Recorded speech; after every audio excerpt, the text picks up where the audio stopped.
Good morning, good afternoon, good evening. How are you doing? God bless you. Welcome to the End Time Truth Television. So last week, Pastor Paul Adefarasin of the House on the Rock Church came out and made this clarification here. The enticement of the enemy is always the love of money at the root of all evil. What we have had to witness was clickbaiters just looking for more money. I probably wasn't even their target. Their target was to make more money. And I was falsely accused of bearing a firearm, pointing a firearm at an aggressive content creator who came within personal distance. The only thing separating me and him was about maybe 3/4 of a meter and glass. I do not have a pistol license for a firearm. I do not carry a firearm, and I pointed no firearm at anybody. Amen. And it's our policy not to dignify hate speech, false accusations. We believe that God is bigger than that. And we believe in what is said in Romans 12 and verse 19. And it was unique because it came home on a Saturday when I observe Sabbath. Because it's a great time for me. I don't make a huge law out of Sabbath, but I believe in the principle of Sabbath. And unfortunately, several persons called me and sent me many videos. I was shocked. I'll be candid with you. I was shocked. I was hurt. I am human. But God is touched with the feeling of our infirmities. And is able to first give us succor. And what the enemy means for evil, he works it for good. On that note, I will lay that matter to rest. Case closed. Well, that disclaimer became necessary because of an incident that happened within and around the same time, where a content creator who wanted to get a clearer glimpse of the car that Pastor Paul Adefarasin was riding in. It was an unregistered Land Rover, looking very good. So the young man was running after the car in order to get a picture or a video for his content. And that was when this incident happened.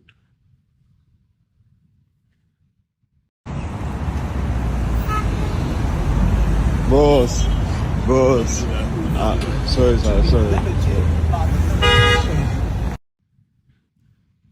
So, following the incident, and obviously because of the person that was involved, and also that was okay because the object in Pastor Paul's hands clearly looked like a gun. And being that the video was so short, not so lengthy, and the communication there was that brief, people started calling Pastor Paul Adefarasin out.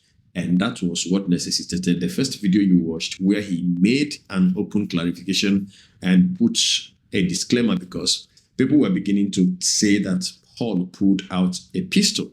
And one of those who made the first video on that was Very Dark Black Man. Alright, so someone tagged me to this video on Tunde North's page and said the founder of House on the Rock, Paul Adefarasin, pulled out a gun on a content creator. So the first thing I did, I said, are you sure? I watched the video, and to be very honest, I had to check, is it true that it is Paul Adefarasin? Now, if you look at it, you see that there's a close resemblance. So it looked like it's Paul Adefarasin. That's number one. Number two, is that actually a gun? I had to zoom in to be sure. And honestly, this looks like a pistol, which is very, very disturbing if it is a pistol. And this is where the police need to do an investigation, I beg. But that pistol, because I know for the fact that pistol is not legal in Nigeria. They don't give you license for pistol. They only give license for revolver. Now, this video is disturbing. If that's actually a gun, it is a very disturbing video. And why? If you go back to the video, you will notice that the car does not have a plate number. So imagine if something had gone wrong. How would they know the person that shot the boy? I don't know if you understand. Because if somebody is being you in your car and the person did not attack you, attempt to attack you, the person is even calling you boss. You can't come more peaceful. That means you say if they go through something, maybe stress. Because I don't understand why he actually had to pull out a pistol. Maybe he's going through something or he's stressed. And maybe that stress, just imagine say the stress, come make and carry that gun, shoot that boy. How they won't take no? How would they get justice for the boy? How they come? How would they get justice for that boy? Think about it now. They can't get plate number. So if they don't shoot the boy and they get police convoy, there's a police convoy or like a security close to his car. I am assuming that he's the one that is they are protecting him. So if they had, maybe he had shot the boy, one of them can come down, can carry the evidence. Or carry the boy's phone. That's all. There's no plate number and you are holding a pistol that is not legal in Nigeria. This is scary. This is very disturbing. So I want to really know, Nigerian police, when did you start giving a license for pistol in the country? And again, Dr. Paul Adefarasin, if that's truly you, you know what you did in this video is assault. Well, I will not be surprised because in 2023, you were alleged to do something like this to a bus driver, where the driver hits your car, then you came down and then you threatened the driver, you break the glass, it's even injure him. I remember that news vividly. Even Instablog and some blogs in Nigeria, they carried it that period. For some reason, I don't know how that video was able to be cleared all over social media. So eventually, I guess that the furor that this matter generated became much, and Pastor Paul decided to submit himself to the police for proper investigation. The error is human, but the willingness to show up and clear the air about such an error is commendable. That was the case with Pastor Paul Adefarasin of House on the Rock, who voluntarily presented himself to the Lagos State Police Command for questioning. This followed a viral video that triggered speculation about firearm possession. Investigations confirmed that the item in question was a stun gun, a handheld device that delivers electric shocks to immobilize a person not classified as a firearm. The cleric gave his statement and was granted bail as the matter remains under review. Okay, Asuko, let me start with you. I mean, we heard that the cleric actually presented himself, submitted himself to the police voluntarily. I mean, do you think doing that was a right thing, submitting himself to the police voluntarily? I think that was the right thing you know, for him to have done, rather than allowing, social media bandits, to feast on it. Social media bandits. Because if not, they would have, come heavily on him, although they are already talking about it, But is rather than staying in the house and allowing other people to detect what he should do, it is better he turned himself in for the police to actually investigate. Because some people were already saying, you almost shot the content creator and all that, and I started, postulating some things that are not. Yeah, but be that as it may, people should also see that as we are not making them teen gods, you understand? But they have a life of their own too, because some people are saying, why should they hold a gun? Well, I noticed that unlike other people, he was not even carrying like a outrider or security personnel, but just trying to defend himself because he never knew what that person wanted to do.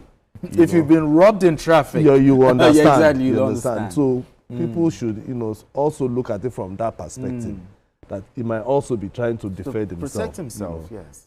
But it's good that he has gone to the police. The police has also said that we also want to know whether that particular stun gun, yes, is the issue licenses, because I know that they said is for anti-riot equipment, meaning that it is only meant for police security, exactly, when there is a protest or whatever, So for that, when the police might want to carry out the investigation to get to that point to know that whether he was licensed to carry a stun gun how he was able to get it. Okay. And then from there, that is where the explanation will come up. But let's just wait for the police to come up with their own little, maybe preliminary investigation. Exactly. Okay, just for clearer information, the Lagos State Police Command disclosed this in a statement after questioning the cleric who turned himself in on Tuesday. According to the police, Adefarasin was interrogated and volunteered a cautionary statement to the police investigators. It added that a stun gun was recovered from the cleric. What was recovered from him, the gun-like object seen in the viral video, is not a lethal weapon or firearm, but a stun gun, which is prohibited anti-riot equipment, is a prohibited anti-riot equipment. And here is the statement from the police command as it was posted on X, formerly Twitter.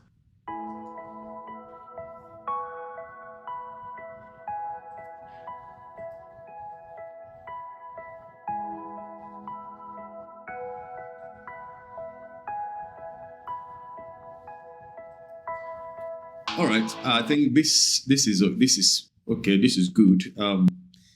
I really want to say that it's good that people are speaking out now. But I guess that the reason this gained so much attention and a lot of pressure was mounted both on the police and on the man himself was because of the person involved. It was because he's a pastor.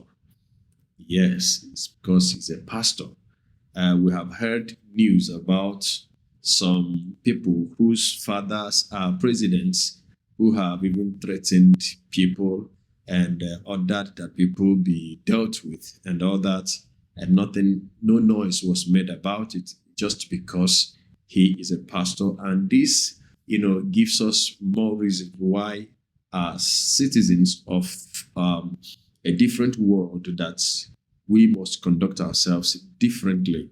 I understand quite well that this country is at a point where everybody is a suspect, and that is why you don't have to blame Pastor Paul so much. A lot of people were like, how would he want to intimidate a poor boy that was just filming? How will he know if the guy was just filming? This is a country that 200 people were killed, and it was like, it's normal. This is the country where, whether you're even popular or not, you are not safe. You are in a public transport. How many poor people have been kidnapped and they could not pay their ransom and they were killed? And how many people even paid the ransom and yet they were killed? All right. So you cannot completely condemn Pastor Paul for being proactively trying to defend himself. He didn't know the person. And anything could happen, all right? Anything could happen. So probably the error there might have been rolling down his glass or rolling down his window. But I guess he did that in order to scare the young man away. The boy did not mean any harm, but this is the time in a place like this where caution is very, very important. Anybody can say, I'm trying to speak for Paul Adefarasin. My friend, if it is your father that was in that video, I will say the same thing, right? If it is your husband that was in that video and that incident happened, I will still say this thing I'm saying. So it has nothing to do with being a pastor or not. It has nothing to do with being a pastor or not, but this is common sense. Nigeria is not safe. Nigeria is a terrible place. So everybody is suspecting everybody. Everybody is a suspect. And if you have the means to protect yourself, whichever way that is legal. I mean, is it even legal now that people will be in their sleep and they will become and killed? And yet the government has denied the people who are being killed the right to defend themselves or themselves. So if you have the means of legally defending yourself, my brother, do. God bless you. See you in the next video. Till then, from me to you. Shalom.